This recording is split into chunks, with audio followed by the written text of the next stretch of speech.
There's a full serving of laughs on the menu at Duffy's Tavern tonight with Archie the Manager, played by Ed Gardner.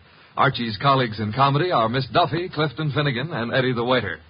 This Sunday, the big show comes your way once again on NBC. And just listen to a few of the stars who'll be with you. Fred Allen, Jack Carson, Mindy Carson, Archie Gardner, Ed Wynn, and many, many more. And, of course, your MC will be Tallulah Bankhead. Listen Sunday for the big show.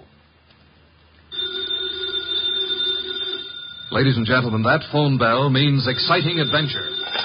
Hello? Hello. The handsome young man answering the phone is Archie Goodwin. A mountain of a man engrossed in deep thought in the oversized armchair is Nero Wolfe. Hey, boss. Oh, Mr. Wolfe. Mr. Wolfe.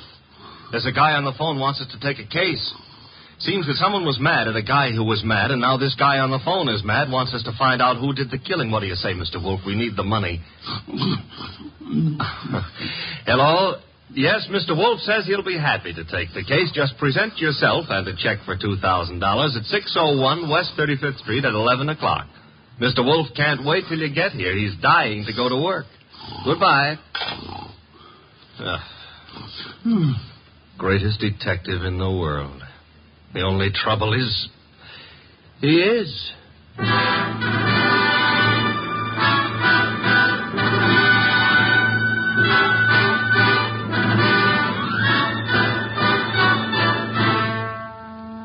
Yes, listeners, Archie is so right. He is the greatest detective in the world, and the fattest, and the least energetic.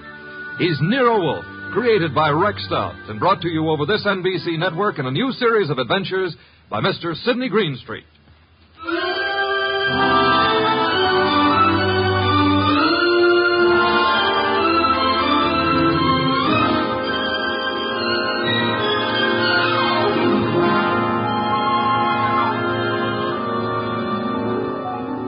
Tonight, it's The Case of the Beautiful Archer. That's a good title. And it was a good case, too. It began in the consulting room of Dr. Raynard Townley of the Townley Sanitarium, skipping a jump north of Nyack, New York, when a very lovely young lovely glared across the desk at the good doctor. Shall we pretend you don't know who I am, Dr. Townley? How could we possibly do that, my dear Diana Lawrence? 23 years old, daughter of one of our better-known sculptors, Michael Lawrence. You were born in Johannesburg, educated in London and Paris, and live at present 100 yards from here in your father's cottage on Berry Hill Lane. How's that? It's intended to be staggering, isn't it? You take no cream or sugar in your coffee, were winner of the Women's National Archery Tournament for 1947, and have an exceedingly high temper. Let's stop the nonsense. You have an inpatient here named Willard Garth. Well, Willard Garth happens to be my fiancé. Yes, he has mentioned the fact during his analysis. And, well, has he by any chance mentioned his reasons for suddenly refusing to see me during the past 5 weeks? He didn't have to, Miss Lawrence. Well, what do you mean? I mean that I recommended he give you up as a bad job. What? Yeah, well, I suppose you had some purpose in saying what you did. Of course. I'm the boy's doctor. You think you're in love with Willard Garth, I know, but actually you're infatuated with the Garth millions. You take a lot on yourself, don't you, Doctor? I consider it important to relieve Willard of all painful external pressure. You've done well for Willard, Dr. Townley, relieving him of me. I think so. Now, let's see you relieve yourself of me. You, purchased the gun for this occasion, Miss Lawrence? Yes. And what exactly do you hope to accomplish with it? A quick and complete reversal of your decision about me. I'm not as easy to handle as Willard is, you see. And if you intend to ruin my life, then I intend to end yours, here and now. The phone is ringing. Let it ring. Just as you say. It's the house phone, Miss Lawrence. It may be Willard, you know. Oh, Willard? Yes, he usually phones me from his room at about this time every day. Oh, all right. Answer it, but be careful what you say. You're in command, it seems. Hello? Oh, why, hello. I thought it would be you, Willard. Look, my boy, Diana Lawrence is here. I've had a talk with her, and I've reconsidered my opinion. Yes, I'm quite serious. If you're at all sensible, you see her regularly and plan on a marriage as soon as you're discharged. Yes. Oh, you do? Very well. I'll see if she'll talk to you. Miss Lawrence. Yes? Do you want to speak with him? Give me the phone. Of course. Here you are, and I'll take this gun. There we are. Now, stand away, Miss Lawrence. But Willard's on the phone. Willard is not on the phone. No one was on the phone. The ring came from the push-button bell under my desk here. Oh. Sometimes I find it convenient to interrupt my consultations with a phone call. Oh, you smug, deceitful, self-sufficient... Murder is a vexatious business. You'll be grateful to me one day. All right. Give me my gun and let me go. The gun, I'm afraid, stays with me. Here in this Metallica cabinet. I'd scarcely feel justified in trusting you with it. And now, with your permission, or without it, the interview is ended.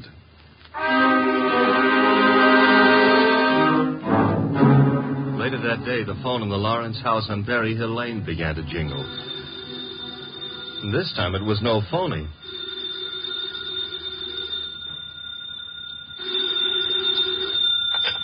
Hello? Diana? Yes? Willard, darling. Diana, darling, it's Willard. Imagine.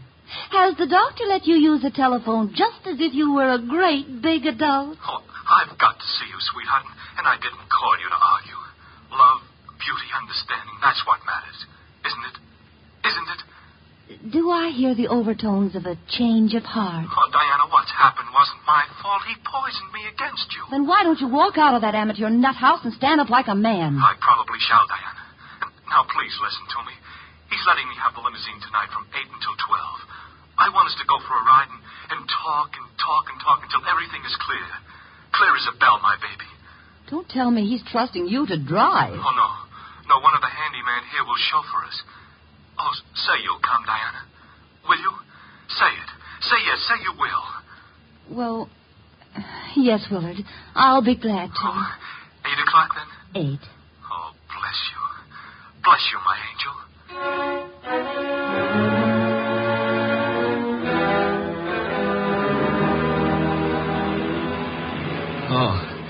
Oh, so that's it. You want my father's money. That's what you love, not me. Willard, the chauffeur will hear you. It's the way Townley says it is. He's right. He's right. Oh, why did I let you talk me into this? What a fool I was to have come at all. You're sick inside, Willard, so utterly, hopelessly sick. Oh, so now I'm hopelessly sick. Yes, you are. You're trying to confuse me. Take advantage of me. Wind me around your finger. Just because I love you too much. That's it. That's my illness. Of course, I see it now. You're the thing I must get rid of. You with your beautiful, beautiful face and your twisted values. You're at the bottom of all my agony. Willard! Willard! I'm saving myself. I'm saving myself. Once you're dead, the sickness is ended. I'll be safe. I'll be safe. I'll be safe. Willard.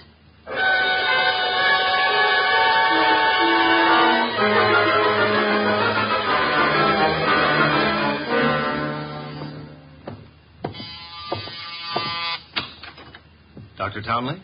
Yes. Come in. Mr. Wolfe's been expecting you. Come in, Dr. Townley. Come in.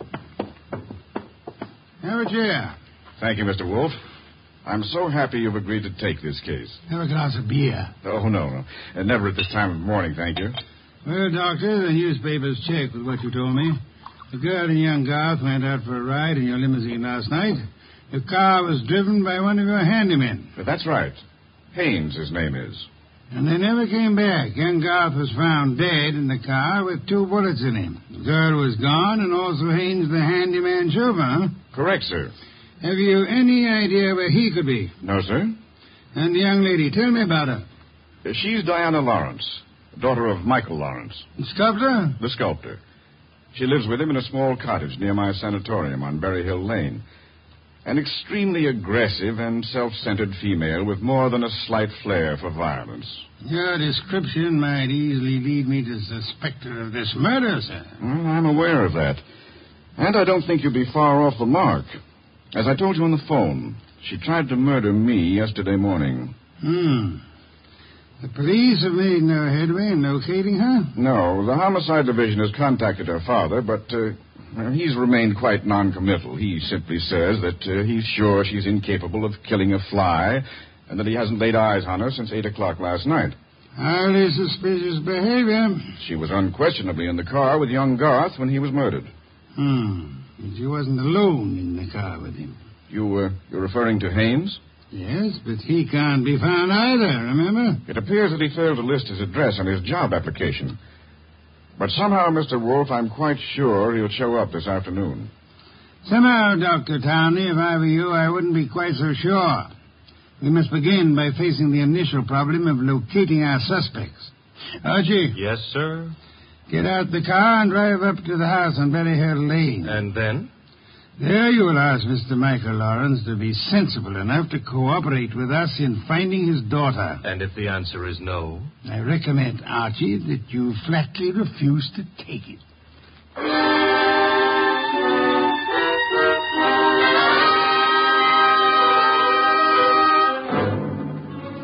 Mr. Lawrence was no simple baby to handle. He was in the studio when I walked in, chiseling on a statue of a boy and a girl, both wearing less clothes than the law allows. And before I got a chance to state my name, he commenced giving me a free lecture on the marble work of art. She's good. Really good. She's practically superb. The Ariadne. The what Ariadne? The girl in the statue. Oh. That's Ariadne, tragic nymph of Greek mythology. Don't tell me you're not familiar with Apollo and Ariadne. All right, I won't. The Apollo, on the other hand, is unfinished. The face, you see, it lacks something. The passion of yearning, Olympian desire. And yet, you know, the two figures have motion. Like your daughter? Eh? Your daughter, Diana, she's got motion also. As I hear it, she's been in motion ever since she murdered Willard Garth last night in the back end of a limousine. So you're another flatfoot? Not exactly. I'm paid in private by Nero Wolfe. Nero Wolfe? Yeah. You don't mean that a creditable man like Wolfe thinks Diana killed young Garth? Well, he'd like to talk over the possibility with her. How laughable. Look at that face. Is there anything of the murderess in a face like that? In a face like what? Oh, I'm sorry. Diana posed for the Ariadne, you see, and the likeness is exact. Do you think a girl of this type, classic, sensitive, civilized, could descend to the clumsy, brute level of murder? Well, it's a little hard to imagine. There. Even you agree with me. On the other hand... Shall we discuss the other hand over a cup of coffee? I'm quite exhausted. If you insist. I do. Sit down and inhale the atmosphere of culture at its source. There's a pot warming on the stove. Pot of what? Coffee or culture? Wait and see what he means. Should never ignore a phone call. Who knows? Might be something important. Yes? This is Diana, Father. Oh, yes, Diana. It's all over the papers. Yes, I know. Well, I don't think they'll find me where I am, and I'm staying here until things quiet down a little. Where are you, honey? What did you say? I said, where are you? You said honey. Daddy, you never call me honey. I know it's because I'm excited. Where are you, sweetheart? Well, you mustn't let anybody find out. Not a soul in the world. Where are you? Well, you know where Tyne Pike turns off to the left beyond Bartsville? Yes? Well, I'm... Call me later, Angel. But, Father, Oh, get that motorman's number. You will live, my friend, but not long if you don't control your curiosity. With that mallet you hit me. What was the big idea? You really have to ask that question. Weren't you trying to trick my daughter into disclosing her whereabouts? The police are pretty interested in her whereabouts. Then let them find her. But you can't be surprised, my friend, if I choose to protect Diana's interests.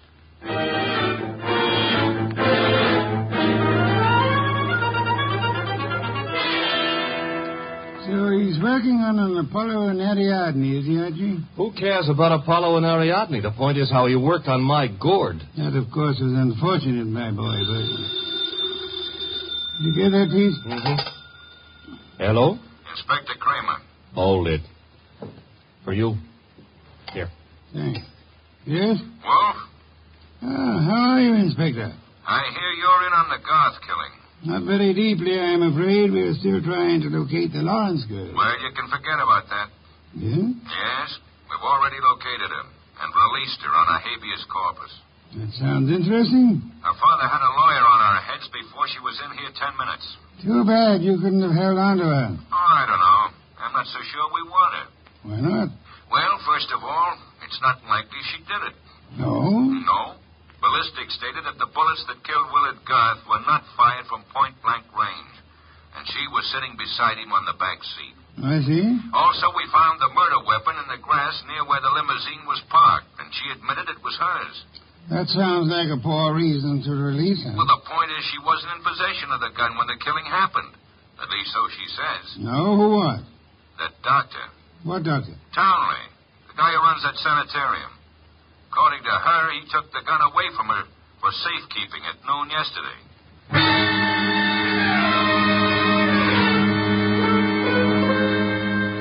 There was a little more talk between them, something about fresh cigar ashes that were found in the dashboard ashtray of the limousine.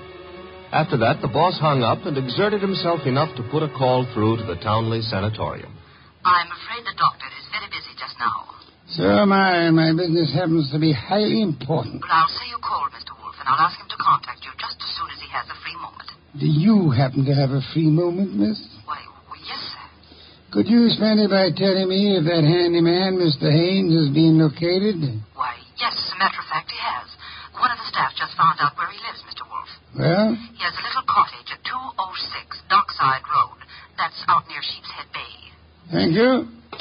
Archie. I'm going someplace, I suppose? You are? You're going to Sheepshead Bay.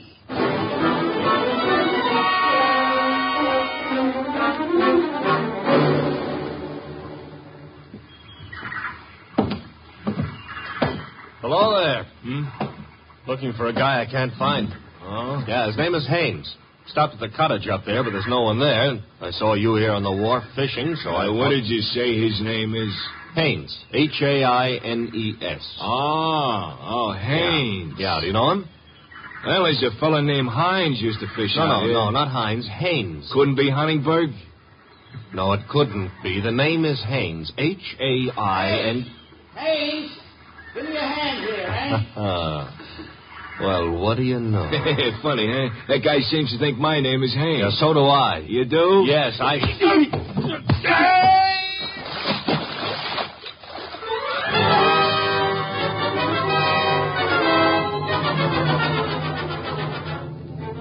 I got back to our house soaked to the skin and minus Haynes, and just in time to see the boss in the exhausting process of walking across the room to answer the phone.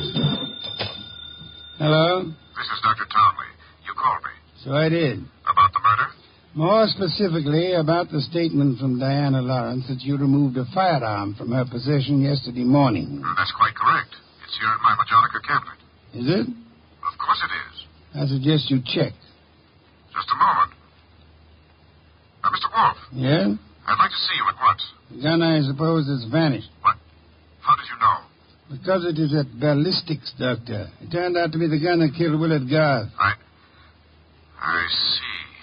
Do you? Yes, and I understand everything now. It's all so crystal clear. Just how crystal clear? I'm quite certain, Mr. Wolfe, that I can put my finger on the killer. Then I think it would be well if you came here immediately. No, I'm afraid it's impossible, sir. There's an important operation scheduled, and I simply cannot leave. What do you suggest? Well, is it outside the realm of possibility that you come here?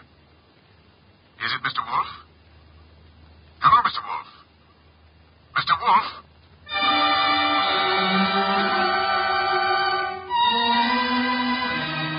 When my boss has to leave the house, it's a major tragedy.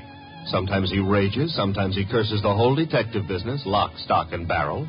And sometimes he keeps very quiet and grips the side of the car desperately and tries not to inhale any fresh air. This was one of the quiet times. Just go slowly, Archie, but get there as quickly as you can. Oh, you don't want a chauffeur, Mr. Wolfe. What you need is a magician. Keep your eye on the road and don't strain yourself to make superfluous witticisms. Why don't you try relaxing a little? I hear there hasn't been a man-eating tiger sighted on the Sawmill River Parkway in the last 500 years. Your liberty is out of order. Don't try to make light of a deplorable situation.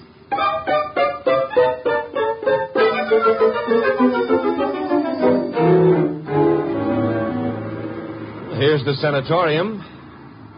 And there's Dr. Townley coming to meet us. It's terribly nice of you to have come, Mr. Wolfe.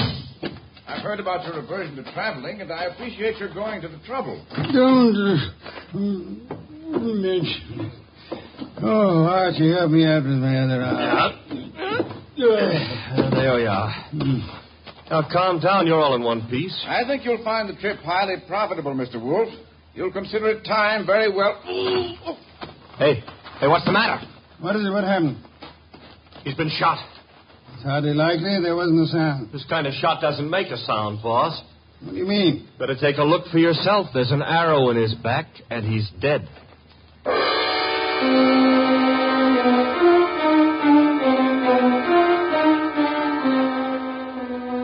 We remembered that Dr. Townley had said Diana Lawrence had won the Women's National Archery Tournament for 1947.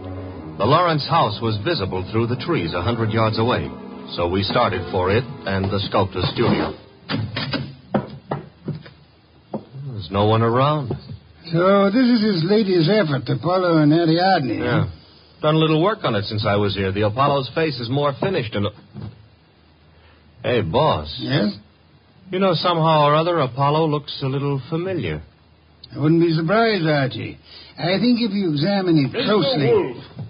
Our host. You remember me, don't you? I met you once at a dinner party at your house, the time they opened the new museum on 67th Street. Of course, Mr. Lawrence. And to what do I owe the honor? It's not much of an honor. Dr. Townley has been murdered. No. I am afraid Mr. Goodwin is being accurate. He's been murdered with a bow and arrow. And what does that mean to you, Mr. Lawrence? I'm sorry. I've been a fool. An awful fool. You can't blame yourself too much. If you'd cooperated with the police instead of looking out for your daughter's interest, the man would still be alive. But I assure you that... Where's the girl? She should be here now. She phoned me a while ago and said she was coming by for passage money to Rio. You were looking for me? Boss, Diana. Put the gun down, Angel. And tie a rope around my neck? Might I inquire if your plan is to kill us all, Miss Lawrence? Oh, what would yours be if the world was after you for something you didn't do? Wouldn't you be willing to risk persuading a jury of that? Thanks, no. I'll skip that chance. Father, get me the money. Diana, sweetheart, don't make me a part of your murders. That's asking too much of love. Don't you know I'm not guilty? No, Diana, I don't. Leave that gun away, Diana. Haynes. Looks like I walked in on the nose. That's him, boss, the guy who soused me. Take a little of your own advice. Relax, Archie. What do you want here, Mr. Haynes? I want to give up and try to straighten out this little deal. Mr. Lawrence. Yes? Here's your money back. You got a right to call me a welcher. I promised I wouldn't give evidence against the girl, and you paid my price. But enough is enough, and right here and now I'm unloading. Just what does this mean? It means I saw her do it. Oh, you stupid, lying, rotten... Oh, yeah. Grab her, Archie. Grab her. Get the pair of them out of here.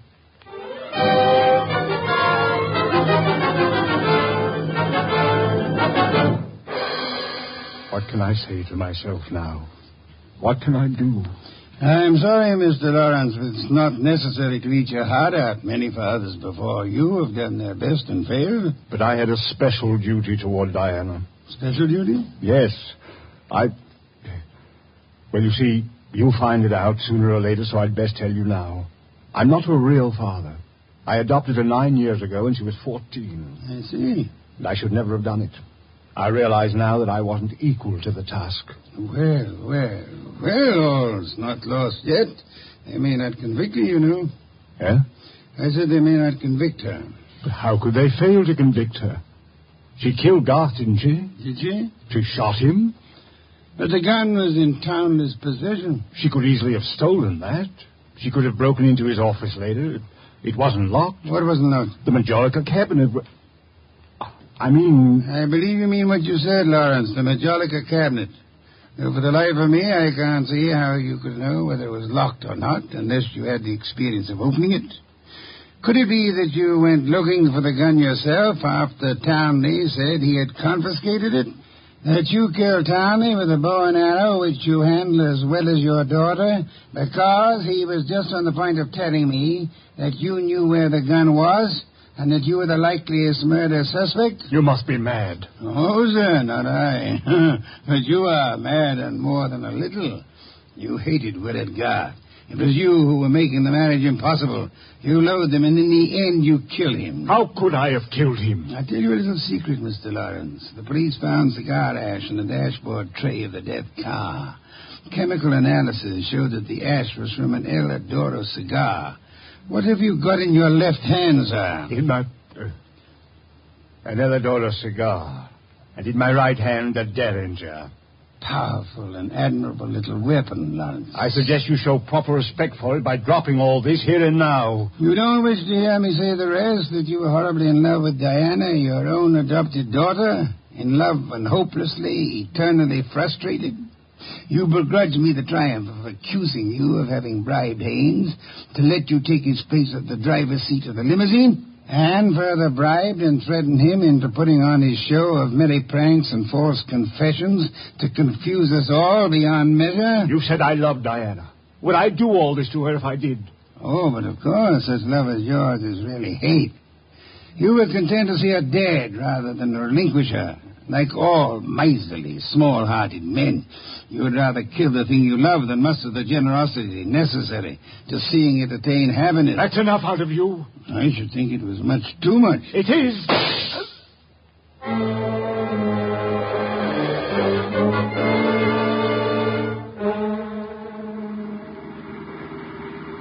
Archie, my boy, I'm grateful to you, both for coming back into the house when you did and for being such a good shot.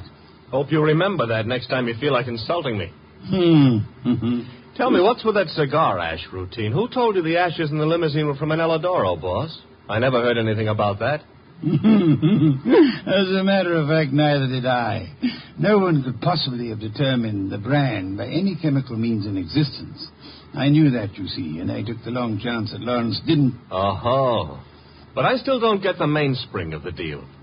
How did you know he was in love with Diana? That was genius. I have to admit it. You see, it all hinged on the statue of Apollo and Ariadne. According to the Greek myth, Apollo fell deeply in love with the nymph, but because they were of different worlds, he was condemned to pursue her always and never to catch her.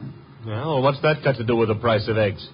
Isn't it perfectly obvious? Didn't he tell you that Diana had posed for the Ariadne? Yeah, but I still don't... And you yourself remarked on the fact that the finished Apollo looked somehow familiar, didn't you, Archie? Yeah, I did, boss. Don't you know why that was? You mean that... I mean that Michael Lawrence unconsciously revealed the true state of his heart. He didn't intend to, I suppose. But precisely and accurately, he chiseled the features of the tortured God in his very own image. Oh. And speaking of torture, Archie... Yeah? Will we be home in time for dinner? Oh, boss, you can't be that hungry. Oh, I am. Good heavens, Archie. Do you realize that I haven't eaten since lunch?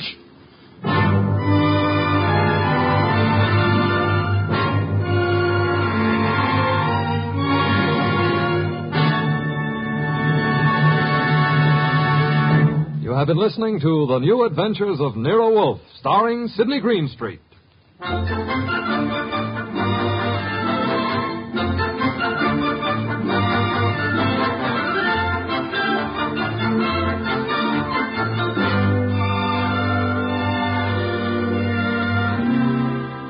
Tonight's transcribed story by Peter Berry was based on the characters created by Rex Stout.